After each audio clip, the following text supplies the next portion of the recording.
pero sí que tengo que decir que desde muy pequeño he sido muy exigente conmigo. O sea, excesivamente exigente, ¿no? Excesivamente me refiero a que en momentos no disfrutas de lo exigente que eres, porque siempre crees que quieres más o crees que puedes más, ¿no?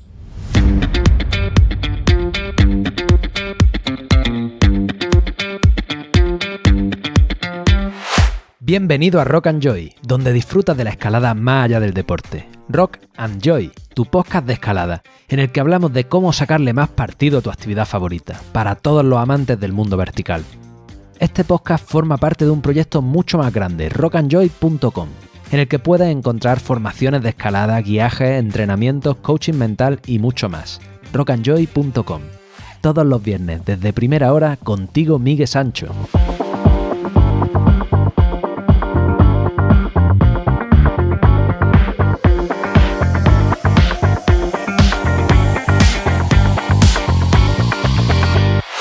Muy buenas, te doy la bienvenida un viernes más, una semana más a Rock and Joy, tu pie de gato favorito, tu bisturí preciso, tu podcast de escalada. Este episodio está patrocinado por Petzl. ¿Sabías que más de 10 millones de personas usan algún material de Petzl a diario? Suena a barbaridad, pero gracias a conocer este dato he llegado a la siguiente reflexión que nunca antes me había planteado. En 2011 recién empezado a escalar compré mi primer material de Petzl, el recién lanzado Grigri 2. Y desde entonces no ha habido ningún solo día en ninguna actividad de montaña en la que no haya utilizado algún material de Petzl. Miles de días en una década y todos, absolutamente todos, con algún material de Petzl. Y esto no es algo que te diga porque ahora me apoyan en el programa, es la realidad. Es una realidad invisible que nunca antes me había planteado. De hecho, acabo de ir al cuarto de los juguetes y he podido contar hasta 15 herramientas distintas de Petzl que utilizo en diferentes circunstancias. Petzl quiere acompañarte sin que tú lo notes, igual que yo, tu compi de cordada en tus auriculares. Hoy tengo la suerte de poder presentarte una de las entrevistas que más ilusión me ha hecho hacer desde que empecé. Patxi Usobiaga. Era el vigente campeón del mundo de escalada el año que yo empecé a escalar, el primer 8C más a vista del mundo. Y era un chaval delgadito como yo que demostraba que entrenando y dándolo todo, con motivación, con perseverancia, podía llegar lejos. Un auténtico referente no solo para mí, sino para la escalada de dificultad y de competición en nuestro país durante años. Tras intentar cuadrar esta entrevista durante bastante tiempo, hoy ha sido el momento. Te presento a la persona que hay detrás de todos esos titulares. Dentro, Patxi Usobiaga.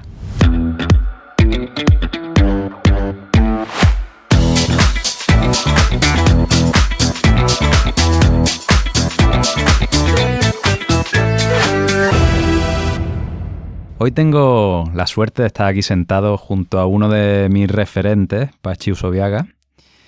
Y una entrevista a la que realmente me hacía especial ilusión, porque para poner las cosas en contexto, yo empiezo a escalar en 2010, en 2009 había sido el campeón del mundo y más tarde, bueno, ya muchos más años más tarde llegamos a entrenar juntos una temporada, me ayudaste a alcanzar el 8º grado y bueno, pues siempre has sido una persona con la que me hacía especial ilusión hablar. Así que nada, Patxi, muchas gracias y bienvenido a Rock and Joy. Buenas tardes. Pues vamos a empezar por el principio de los tiempos. ¿Cuándo y cómo conoces la escalada? Bueno, yo tenía 10 años y cuando empecé a escalar y realmente no recuerdo muy bien si tenía 9 o 10 cuando de alguna manera tuve el primer flechazo con la escalada. Con mis padres siempre solíamos ir al monte, yo era muy activo, jugaba pelota a mano, jugaba fútbol, corría atletismo, saltaba a altura.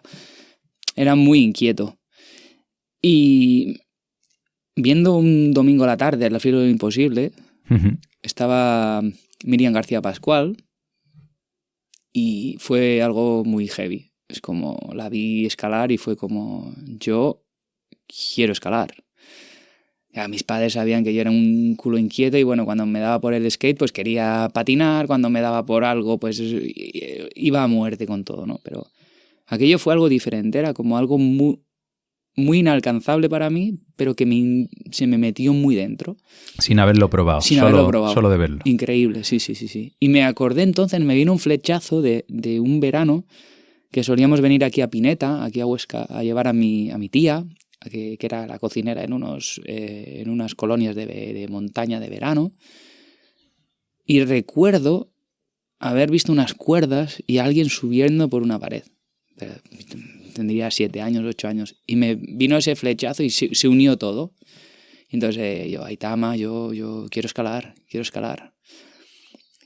Y en el polideportivo donde solía ir a jugar a pelota, pues había un rocódromo. Ajá. Pero estaba justo detrás de unas escaleras que yo nunca pasaba allí. Y fue un poco ahí donde empecé a escalar. A 200 metros de casa de los Aitas, donde he vivido yo muchos años, había un rocódromo. Y claro, y los Aitas no sabían de nada. Yo quería escalar. Empezamos en alguna roca con algunos amigos, así con una cuerda de 7 metros o con 10 metros, así en unos tumbarrales. Pero yo la sensación de escalada la tenía, aunque eran tumbarrales. Yo hacía para ponerme en la pared como una rata ya, en vez de ir como en un tumbao, ¿no? Quería escalar, quería parecerme a aquella Miriam García y a aquellos escaladores que había visto en la televisión. Y entonces empecé a esperar los alfilos de lo imposible cada domingo, hasta que, pues ya hace muchos años, pero conseguí que me comprasen el primer material, porque con 10 años yo no tenía cash para comprarme nada. Me tuvieron que comprar un arnés, unos pies de gato gigantes, porque claro, vas a crecer, ¿sabes? Y fui al rocódromo de Eibar. Y entonces pues había gente allá, oye, ¿le podéis coger? ¿Sabes? Así. Y bueno, pues ahí empecé. Y bueno, pues poco a poco empecé a escalar con los de allá. Siempre, al ser tan pequeño, mi padre se hizo responsable de mí. Y hasta los 14 años aprendió a asegurar. Al principio me aseguraba con el cinturón del pantalón, porque ya pesaba muy poco. Después ya un arnés, de estos de cinta de espeleo. Después ya un arnés. Después del 8 el grigri, ¿no? Y fue una evolución. Y hasta que con 14 empecé a... Bueno, solíamos ir a Araoz, más conocida así, Oñate, ¿no? Más así conocido como Oñate, y ahora pues todas las vías que han salido, pero en aquel momento pues ya estaba el sector Corea, eran los inicios del Corea, ya habían equipado y habían hecho la Panoramix, que fue una de las primeras en el muro. Y Manu Beriain creo que fue quien la equipó y bueno, sin más. Y yo iba a los sectores de vías fáciles, que en aquel momento pues había mucha... No, había desinformación sobre la escalada deportiva porque eran los inicios. Era la época donde la escalada deportiva se utilizaba como medio, sobre todo en Eibar, donde vivía yo, como medio para ir a la montaña, ¿no? Para soñar en el Himalaya, en Alpes, en el Himalaya. Y entonces, claro, yo sentía que a mí me molaba aquello, la deportiva. Me molaba la competición. Me moría por Bernabé Fernández, Dani Andrada, que era muy joven, Patxi Arocena, Chema Gómez, Carles, Ana Ibáñez, que luego fueron mis amigos. Pero eran mis ídolos. Yo me compraba el material, soñaba con el material que tenían ellos. Hasta que con 14 años, pues unos que luego se convirtieron en mis hermanos, padres y familia, me junté con la gente de Vergara, José Mulas, Miguel Mulas, Aitor Pairós, Javier, Martín Ramírez, que fueron quienes me adoctrinaron con 14 años. Y tomaron una responsabilidad que, claro, tú con 14 años, cuando tú te crees mayor, es un puto crío.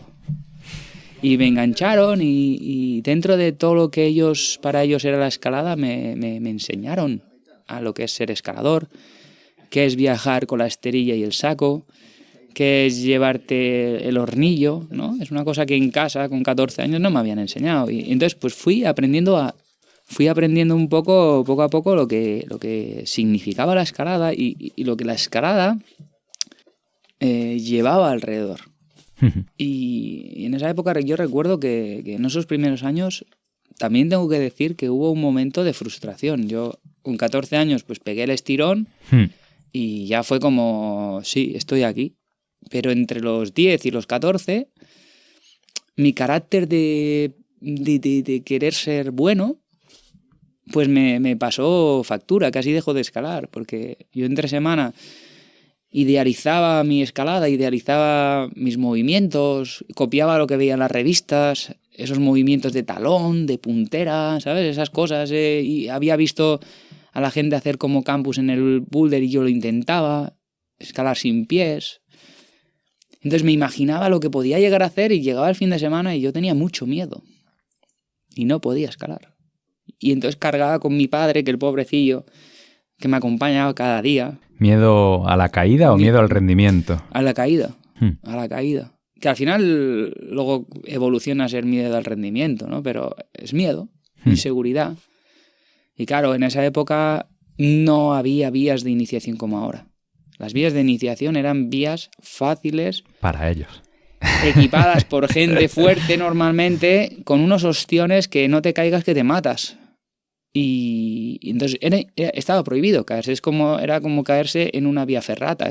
Sabemos que está prohibido. Tú eres T2, yo soy T2. Es que está prohibidísimo. O sea, llevas eso de alguna manera para tener una seguridad. Pero es que si te caes, está prohibido. O sea, no te puedes hacer mucho daño, ¿no? Y ahí era lo mismo. Quizás más inconsciente porque es un crío, pero sí que tenía esa sensación de miedo. Hasta que crecí un poco, ya llegaba a los agarres, tenía un poquito más de fuerza. Esa técnica que durante años, pues de alguna manera, pues habías aprendido a gestionarla, pues evolucionó. Y entonces aprendí a controlar el miedo con la concentración de lo que estaba haciendo. Y ahí fue un punto muy importante de sentirme hostia, pues hago mi primer séptimo, la semana hago mi primer 7B, me agarro a la reunión el mismo día en un 7B a vista en la reunión, ¿sabes? Es como... Y veo que sí, que me gusta, que es real, que la escalada, que todo eso soñado, que era el 7A, hostia, ha salido y el 8A está muy lejos, pero el 7B no, y todas esas vías que había visto durante 4 años cuando veía a la gente súper fuerte, los escaladores, las estaba haciendo.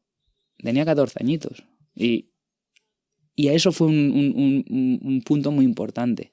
Hasta que el año que cumplía, todo esto con 13, y al año que cumplía 13, o sea, cumplía 14, Josian Mulas y Beatriz Jiménez, que era su mujer, competían e iban a Madrid al Campeonato de España absoluto, que también se celebraba el juvenil.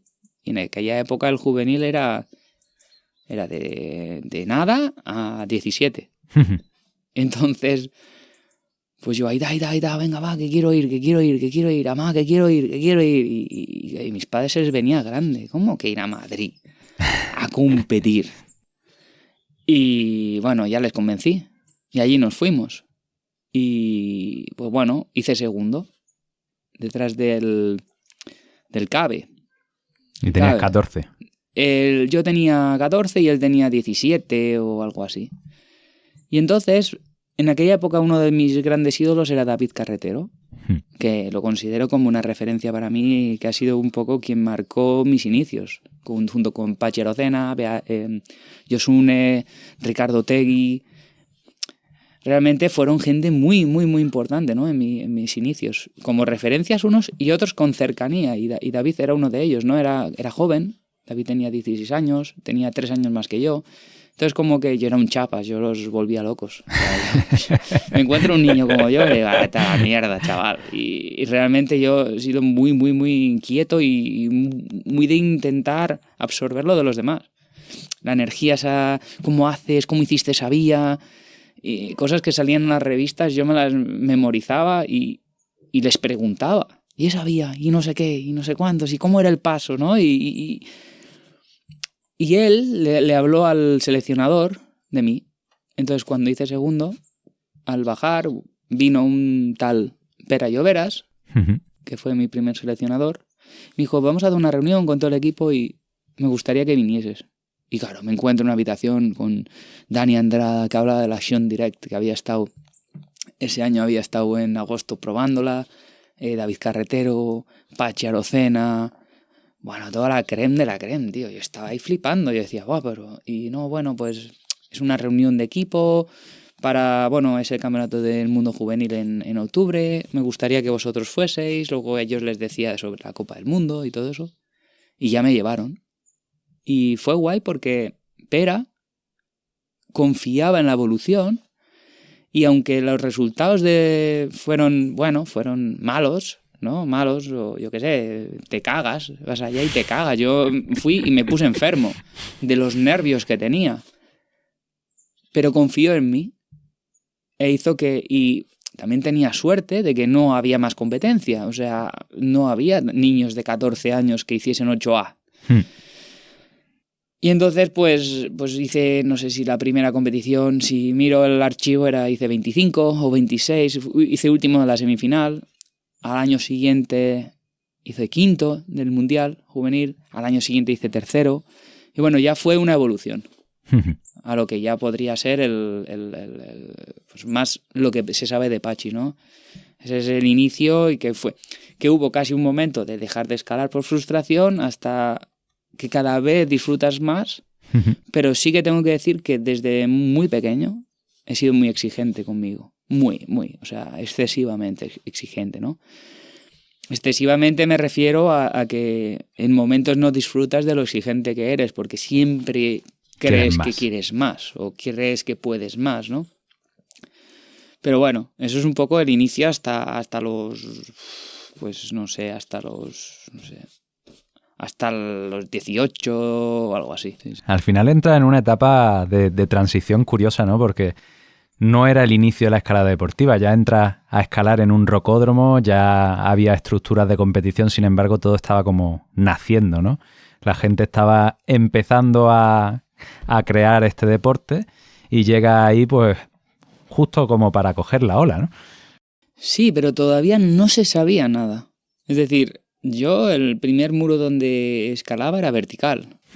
Cuando llevaba año y medio hicieron un desplomito de 15 grados. Y no había presas. Y ahora recuerdo que cuando de alguna manera me dieron carta blanca de que iba al Campeonato de España, yo había estado un mes entero sin escalar. Porque bueno, las vacaciones las hacíamos en el Pirineo, donde Benasque ahora está resurgiendo para la escalada y realmente se está convirtiendo en un sitio que están equipando zonas nuevas, y la deportiva realmente está Lucas, hay gente que realmente está apretando para evolucionar el valle, pero antes el valle era un valle de montañismo. Alpino, sí. Y claro, había unas placas tumbadas y eso pues iba a veces, pero eso para una competición donde requería desplome no servía de nada. Entonces casi un mes que no hacía nada. Luego me iba al pueblo de mis abuelos, de los Aichichas, y me acuerdo que me dediqué 3 semanas haciendo presas de madera con retiles o recortes de madera de una fustería que cogimos de fuera. Me las llevé al garaje de mis Aichichas y me tiré 3 semanas haciendo presas. Y no era más que tacos que los limaba a mano,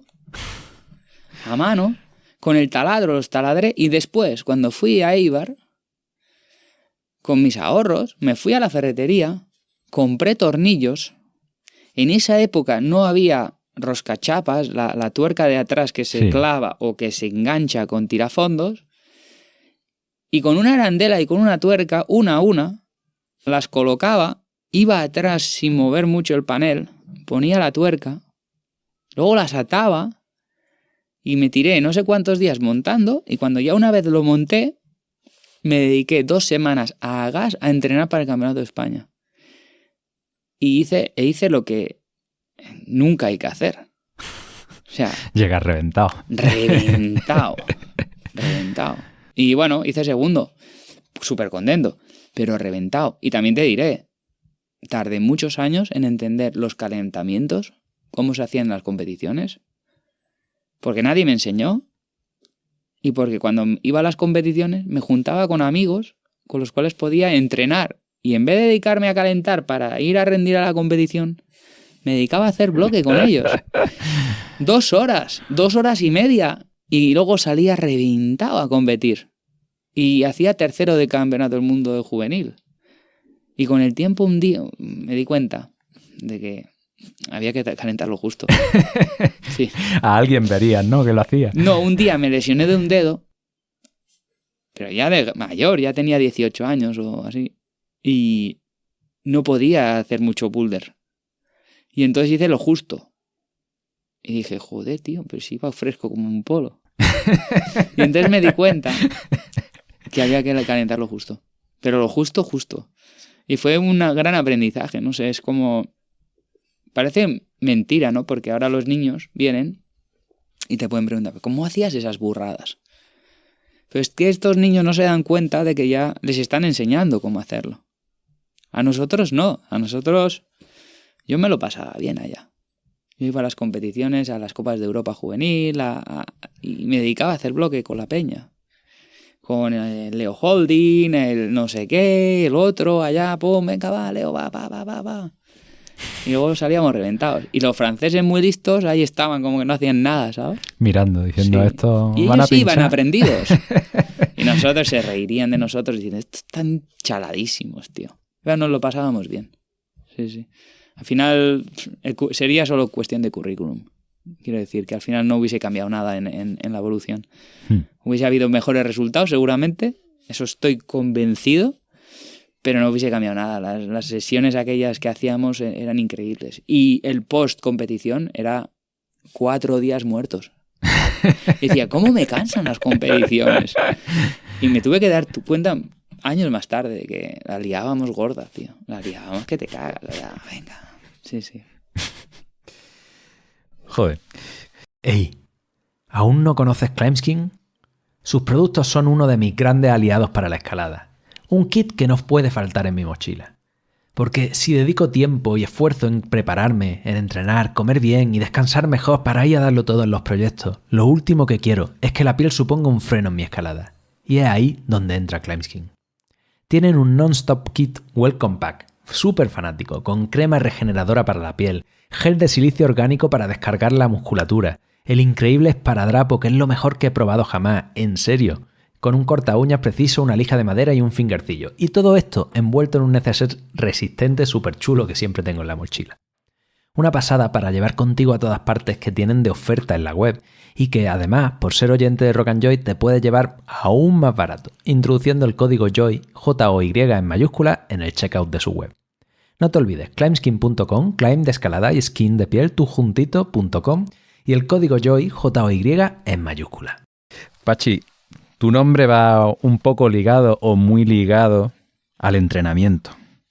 ¿Cuándo comienza esa relación con el entrenamiento? Porque esto que me estabas contando no era entrenar, o no era entrenar de una forma, desde luego, planificada, Sí. estructurada. Bueno, yo empecé a entrenar ya con José Mulas y con Miguel Mulas, yo ya empecé a entrenar. Pasa que no le llamábamos así, ¿no? Sí, íbamos a entrenar y ya está. Y hacíamos cosas que hago ahora, ¿sabes? Los circuitos que se hacen ahora. Pasa que yo... Bueno, me decían, venga, va, hoy hacemos traves de 35. Venga, pues ya está. Hoy hacemos de 60. Vale, pues tampoco había ese orden que hay ahora, ¿no? Que se sabe. Y me acuerdo que la primera vez que testé de alguna manera una planificación, aunque fue muy a corto plazo, fue con Ricardo y Yosune, que estuve entrenando nada, era un día a la semana, para preparar un campeonato del mundo, y vi que hubo un cambio. Hostia, tío, qué bien esto, tal. Pero bueno. Luego empezó un centro de tecnificación que se llamaba Sutikan en Vitoria.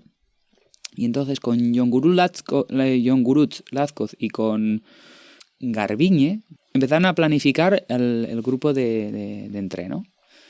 Y ahí empecé a seguir algo, pero ya era una edad ya que no es como ahora. Era como, venga, voy haciendo, a veces sí, a veces no. Tampoco testé lo que era el rendimiento de eso, ¿no? Y encima, un día el primer día de todos, haciendo un máximo en press de banca, me lesioné el acromioclavicular, ¿no? Empiezas ya así, y ya no mola. Después de eso, me motivé por entrenar y con un amigo mío, Eneco García, Inefo, pues planificamos un entreno. Y realmente me fue muy bien. Los primeros ciclos, tío, me sentí inhumano y muy bien. Pero necesitaba quizás más información y no la escuchaba, ¿vale? Es como no la escuchaba. Es una de las cosas más importantes que he aprendido para después yo entrenar escaladores. Y me acuerdo pues que me vino una frustración, una desmotivación y un bajón, tío, de cojones. De que dejé de entrenar después de 3 meses o 4. Dejé de ir al Roco y casi mi objetivo fue en un año, porque me junté con Dani Andrada y lo pillé como un referente en ese momento para salir de aquella desmotivación y fue escalar tantos días como pudiese al año. En roca. En roca. Y entonces empecé así, poco a poco, pero de repente pues empecé a hacer 8C más 9A, hice 8B a vista. Me di cuenta que me había estancado. O que podía llegar a más. Y al mismo tiempo, Ramón, Julián y Edu estaban con David y estaban entrenando, no sé si bien o mal, pero entrenando a tope y lo estaban petando. Y claro, no eran Ramón un australiano y Edu un neozelandés que los ves en las revistas, no, eran los con los que competía, que me sacaban una presa o le sacaba yo una presa. Y dije, me voy a poner a entrenar. Entonces, es muy curioso, ¿eh? Es una historia así que siempre la he contado y es muy curioso porque estaba ahí probando la Ildomani y la tenía a punto y casi la hago. Pero no la hice. Y entonces dije, bueno, quiero hacer esta y la de al lado, la Iña Meriketan. Pero veo que, bueno, voy a probar a entrenar. Entonces dije, quiero entrenar, ¿no? Y entonces, bueno, pues quiero entrenar. Y voy donde John Lazcoz, que es el chico que me había entrenado con 17 años, que era amigo mío. Y le digo, John, tú, que quiero entrenar. Y me dijo, yo paso a entrenarte, tío. Vas a durar un mes y te vas a ir a la roca, ya sé cómo eres. Y yo, pues vale, pero que lo quiero hacer. Y nada. Yo lo entiendo ahora, porque es que realmente, si me conocieses, lo que tenía que haber pasado era eso. Era que volviese a escalar, ¿no?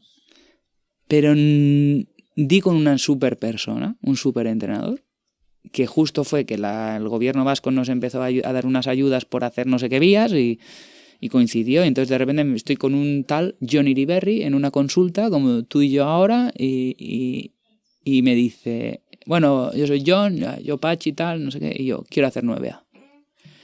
Y me dice, bueno, pero que quiero hacer 9A y quiero entrenar. Y me dijo, pues vale, a tope. Entonces John al principio tuvo como ayuda de John Lazcoz, que era más experimentado en la escalada, porque John Lazcoz ha hecho hasta 8C más y en aquella época creo que había hecho 8C o algo así y sabía de escalada, ¿no?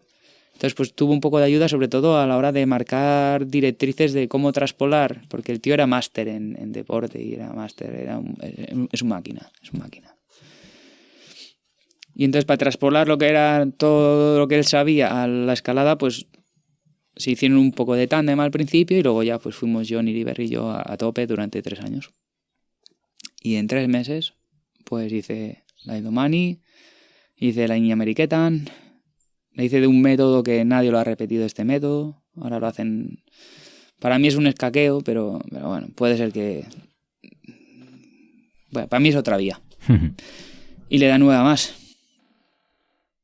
Y yo pues di 9A y ya está, y no pasa nada, me da igual. Siempre en esa época, cuando luego repetí biografía, repetí muchas vías, decía que realmente la más dura era la Iña Meriketan, la que más me había supuesto. Y el hacer esas 2 vías aquel mes de marzo, porque yo empecé un 25 de diciembre del 2002 a entrenar, y el 9 de marzo hacía la Ildomani, el Ramón el día 8 de marzo hacía la Rambla, la primera de la Rambla, el mismo año, y el 29 yo hacía la Iña Meriketan. Y John realmente él quería ayudarme para la roca, pero él era entrenador de competición. Y entonces me fue ahí comiendo un poco la cacharra, un poco ahí, estaba motivándome, ¿sabes? Y ya me había enganchado.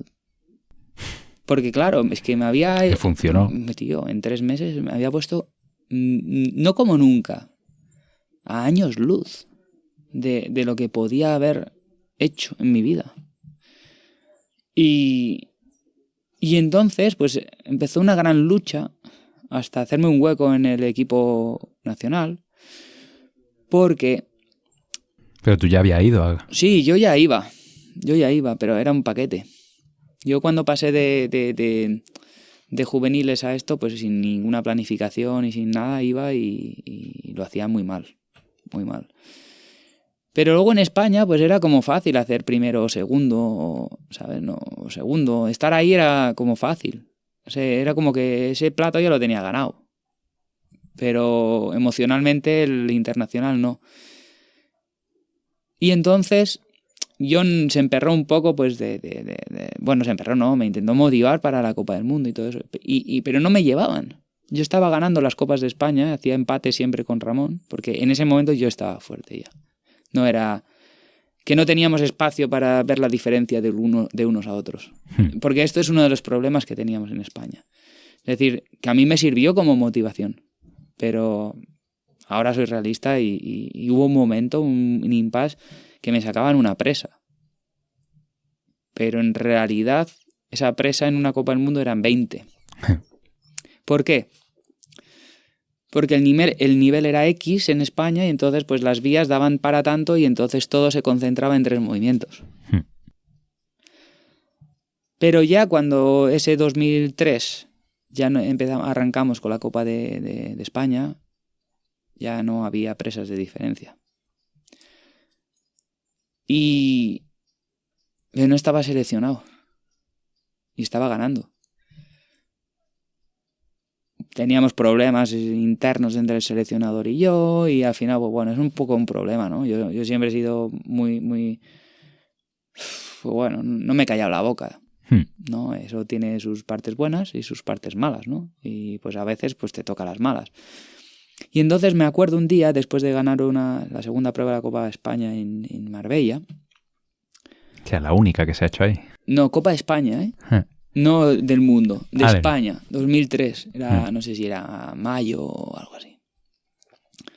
Bueno, si no estuve 2 horas comiéndole la cacharra al que ha sido el presidente de la federación, el director técnico, al Luis Giné, de la Federación Española, durante 2 horas comiéndole la cabeza, tío. Diciéndole, pero ¿por qué no me dejas que me lo pague, tío? Ah, no te dejaban ni... No, porque hubo algún problema en el pasado y entonces ya antes se podía pagar uno, luego, pero lo quitaron. Y yo decía, pero ¿por qué no me dejas que me lo pague, tío? Si es que no te cuesta nada, solo me tienes que inscribir. Y al final, me acuerdo, conseguí, pagándomelo, ir a una Copa del Mundo a Lecco. E hice 11 a una presa de la final. A las 2 semanas era el Mundial. ¿Por encima de Ramón? ¿O él entró en la final ahí? Hostia, pues eso no me acuerdo, tío. Yo solo sé que a las 2 semanas era el Campeonato del Mundo e hice segundo. ¿Sabes? ¿Ahí te llevaron? Sí, porque era el Campeonato del Mundo. Entonces el Campeonato del Mundo tenía como una selección diferente. Y creo que me había perdido 2 Copas del Mundo ese año. Entonces hice segundo en otra prueba de Copa del Mundo, hice no sé qué, acabé ganando una prueba de Copa del Mundo y quedé cuarto en Copa del Mundo. Sin ir a 2, que bueno, que al final la media la haces de las mejores, ¿no? Y quizás tenía que haber sido así, ¿no? Y ya está. Pero, claro, ahí ya no perdí nunca mi plaza, ¿no? Podía hacer lo que se me apeteciese e iba jugando con las federaciones. Es decir, ahora me interesa ir a la Copa de España para ponerme en modo competitivo. Ahora no me interesa ir. Y de repente, ¿pero cómo no viene? al año siguiente, contrato. Por lo menos tenéis que ir a todos los campeonatos de España. Yo jugaba un poco con la legalidad, ¿no? A lo que me interesaba a mí. Al final decía, bueno, yo sabía, tengo la motivación y la energía para X competiciones. Y sé cómo funciono. No me interesa ir a estas. Me cansan, ¿sabes? Bueno, pues no voy. O voy a una compe de barrio porque me interesa ponerme en modo competidor. Y pues voy, ¿sabes? Jugaba un poco ahí porque ya me conocía y eran mis estrategias y todo, ¿no? Entonces los volvía un poco locos. Porque, como sabrás, pues bueno, pues toda la top 30 en ese momento, monopolio de muchos años de los rocódromos, ¿no? Vendían las competiciones como parte de premio, ¿no? A los rocódromos que montaban. Y iban traemos a los campeones o campeones de Copa del Mundo, campeones del mundo, o los mejores del mundo, ¿no? Que éramos Ramón, Edu y yo. Pero claro, de repente no ibas y no había ningún contrato que esto. Ahora eso cambió y de hecho ahora, por ejemplo, aunque no compitan, los Masters tienen que ir aunque sea a hacer acto de presencia. ¿No? Es una realidad. Pachi, hablando de todo esto, o sea, no me queda claro que... Hostia, lo del entreno, tío. No. Se me ha ido la cabeza. No, y voy a tu pregunta, porque es que quien esté escuchando esto habrá flipado, porque me has preguntado una cosa y me he ido de los cerros de Úbeda. Yo encantado. No. Con esto lo que quería decir es que con John, ¿no? Entré en el alto rendimiento, pero a tope en nada, ¿no? Es como fue un boom. Hacer novenos, subcampeón del mundo, optar a ganar la Copa del Mundo, ganar prueba de Copa del Mundo, ¿no? Que era un sueño, era un sueño. Y ahí, después de 3 años con él, y luego seguramente saldrán esos años, ¿no? Pero después de esos 3 años con él, me dijo, Pachi, tío, ya no puedo ayudarte. O sea, no puedo ayudarte más. Y entonces cambiamos el método y se convirtió en como un asesor de, vale, pues yo me preparo todo y tú me das el ok. Y resulta que siempre era ok. Y entonces ahí es cuando empecé yo pues a evolucionar un poco. Necesitaba evolucionar lo que estábamos haciendo. Y fui evolucionándolo siempre a la tendencia nuestra, que era pues la periodización ATR, ¿no? Que es lo que fue la base y ha sido la base durante mucho tiempo. Y siempre iba evolucionando en ello. Claro, ahora puedo pensar que las cosas que hacían eran barbaridades. Pero barbaridades, tío.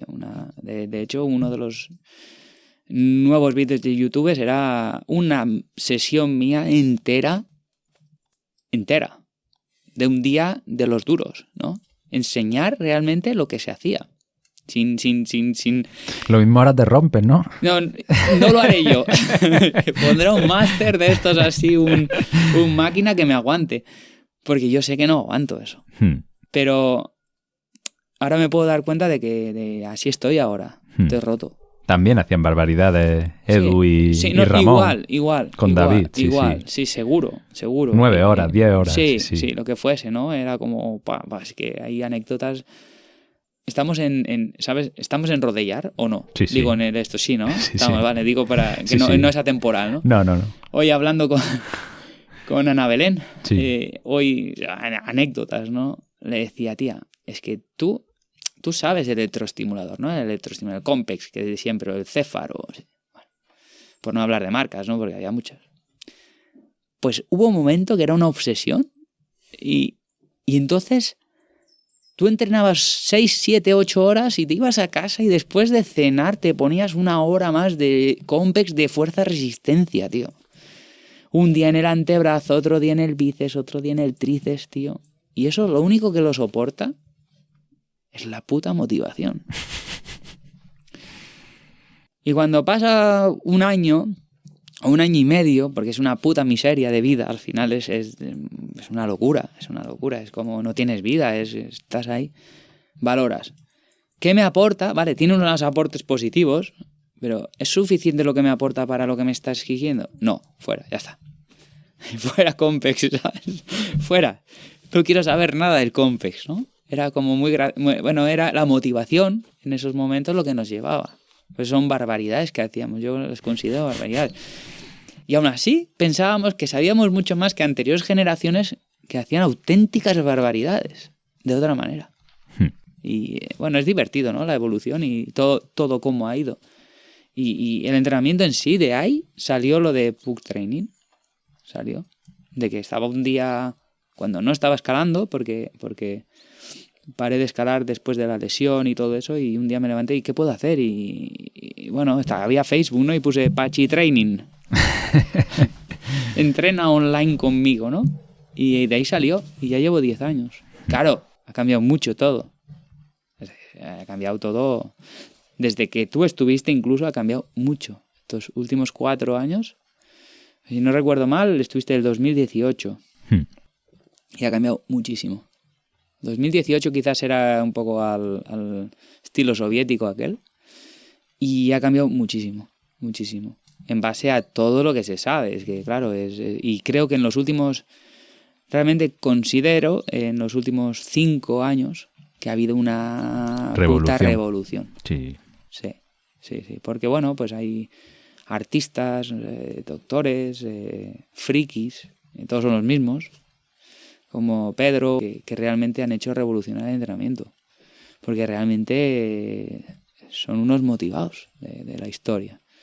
Y eso, en personajes como nosotros, como yo, me ayuda. Pero yo, ya has oído, yo aprendí entrenando. Y es como lo he hecho siempre. Y es mi metodología de ensayo-error y con esto me quedo. Pasa que llega un momento ya que ya es muy científico todo lo que está pasando. Y es muy fanático también. Es muy motivado.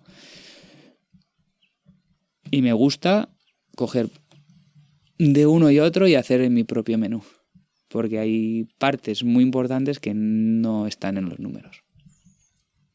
Y me funciona. Funciona con los clientes, me funciona conmigo cuando no estoy roto. Y realmente estoy contento con la evolución. Y estoy contento con lo que he aprendido. Porque, o sea, yo lo que hacía... Y lo que han hecho mis clientes también, que les ha ido bien. Tú has dicho, yo hice mi primero 8A, sí. Y te funcionó. Y con mi sistema ha habido no sé cuántos mundiales del Adam. No podía terminarlo, pero me funcionó. Claro. Y el Adama ha sido campeón del mundo en bloque, en lead, ha hecho 9C, era downwall y taca. Quiero decir que al final también hay que decir que si estás motivado, el 99% de los entrenos pueden funcionar. Pero funcionan. Y ahora hay que buscar la evolución, es lo que está pasando, ¿no? Cómo entrenar menos y rendir más. Exacto. Ahí está. Hace ya unos años que mi metodología ha cambiado y que es cuando lo he entendido, que es posible, cuando lo he entendido. Porque yo, ya digo, es ensayo-error. Si a mí cuando entrenaba me decían que hay que entrenar menos y más calidad, yo te digo, un churro, que tengo una Copa del Mundo de aquí a un mes, ¿qué me estás contando? ¿Sabes? No, lo que digo es que al final... Es gracioso, a mí en ese momento me dicen, tienes que entrenar menos porque te va a ir mejor y no estaba preparado para ello. No, era imposible que me dijeses eso. Y con el tiempo me he dado cuenta y ha cambiado todo, ¿no? De, hostia, no, el objetivo es mínimo entrenamiento para el máximo rendimiento, punto. O sea, ya está. ¿Por qué? Porque tiene que ser así. Y se puede. Y ahora con todos los estudios que se están haciendo, pues es mucho más fácil equilibrar, regular e ir por este camino. Y realmente los austríacos lo llevaban eso. Ya lo hacían. Decían, tú estás tarado, tío, pegándote esos entrenos. Ya. Pero yo ganaba. Y ellos no. Funcionaba. Claro. Lo que nunca vamos a saber es si lo hubiera hecho de esta forma... No sabemos, pero lo que tengo claro una cosa es que ahora mismo también hay bueno, hay varias hipótesis mías, ¿no? Es como... Está claro que el entreno de antes funciona si eres capaz de soportarlo. Claro.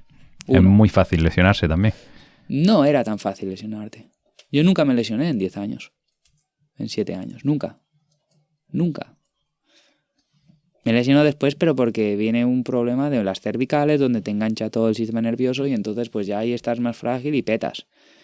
Pero cuando yo le metía caña de verdad, nunca me lesioné. Y nunca. Ni un dedo. Dices, hostia, ¿sabes? Y mi cuerpo no... Siempre he dicho, y es así. Yo no soy un nacido para escalar. Yo me he hecho para escalar. Gracias a todos esos entrenos tan heavy y mi cabeza. Yo no tengo la fuerza que tienen los demás. Es fácil, tío. Hemos estado haciendo pruebas antes. ¿Cuánto tiro? En el mejor de mis días hago una suspensión de 3 segundos en 20 milímetros, tío. ¿Qué quieres? Eso es fuerza. Entrenando, para suspensiones. Eso es fuerza, eso no es fuerza. Pero consigo, por medio de técnica, gestionar toda la fuerza que tengo. Y siempre ha sido así. ¿Vale? Y en base a mucho entrenamiento, pues conseguía tener una resistencia a la fuerza, la cual me era capaz de conseguir toda mi fuerza, aplicarla en fatiga. Ese fue mi objetivo. Yo la fuerza la podía ganar, pero entonces incrementaría también mi peso y ya no podría escalar tan arriba como antes. Entonces hay varias historias que yo era muy consciente. ¿Qué pasa ahora? Ahora es mucho más fácil. Es decir, ¿cuántos niños escaladores hay? 30 veces lo que había antes, o 100 veces. O 1000 veces. Sí. ¿Quiénes son los que salen fuertes? ¿En quiénes se aplican estos entrenamientos? ¿En todos? ¿O en el que ves que ha nacido? Y el que pinta maneras. Si yo nazco en esta época, sería un normalito. 8A con 14 años. ¿Cuántos hay? Muchos, ¿verdad? No se ve aquí en la... Sí. Esto no se ve. Bueno, se ve, ¿no? Se ve, sí. Muchos. Muchos. 9A con 14 años. ¿Alguno hay? Que es lo mismo que había antes 8A, tío. Claro, si en estas personas que ya han nacido les aplicas un entrenamiento, claro, no sabes, porque no se le va a aplicar el soviético. Porque ¿para qué si con este ya va de puta madre? Pero tampoco van a verlo. ¿Por qué? Porque no hace falta. ¿Por qué vamos a hacer sufrir al pobre chaval si con este sabemos que va a rendir mucho? Entonces, claro, son resultados... Es una opinión mía, que llevo pensándolo mucho tiempo y que la gente dice, tú flipas, ¿tú cómo puedes decir que no naciste? Y yo no nací, tío. Yo me he dejado la vida, ¿sabes? Para poder... La vida y mi cerebro y todo, ahí exprimirlo a más no poder para poder llegar donde llegué. Y ahora el análisis es ese. Es como, sí, se ha evolucionado un montón en el entrenamiento. Me gusta toda la evolución, pero me gusta tener mi tiempo de asimilar toda esa información, ¿no? Y lo que está claro es que todos los estudios que se están haciendo siempre es lo mismo.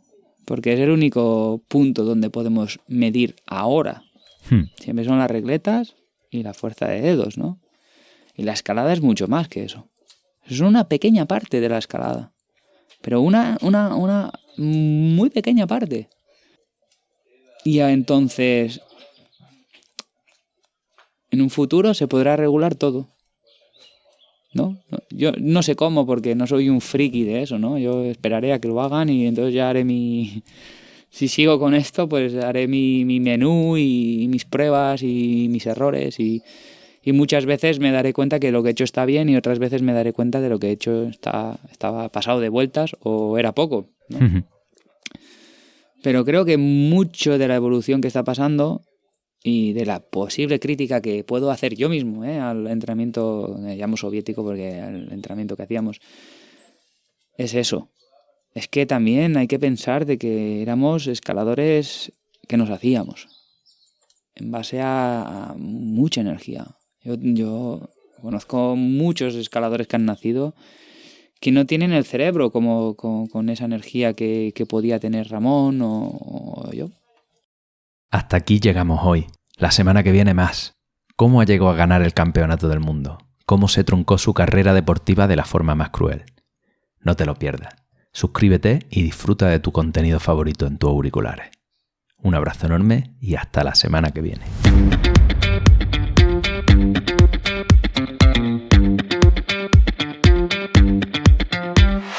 ¿Te ha gustado este episodio? Puedes escuchar muchos más capítulos exclusivos en Rock and Joy Origen, el podcast privado en el que cada martes te traigo una nueva herramienta, un nuevo aprendizaje directo a tu móvil, además de los episodios de Rock and Joy por adelantado.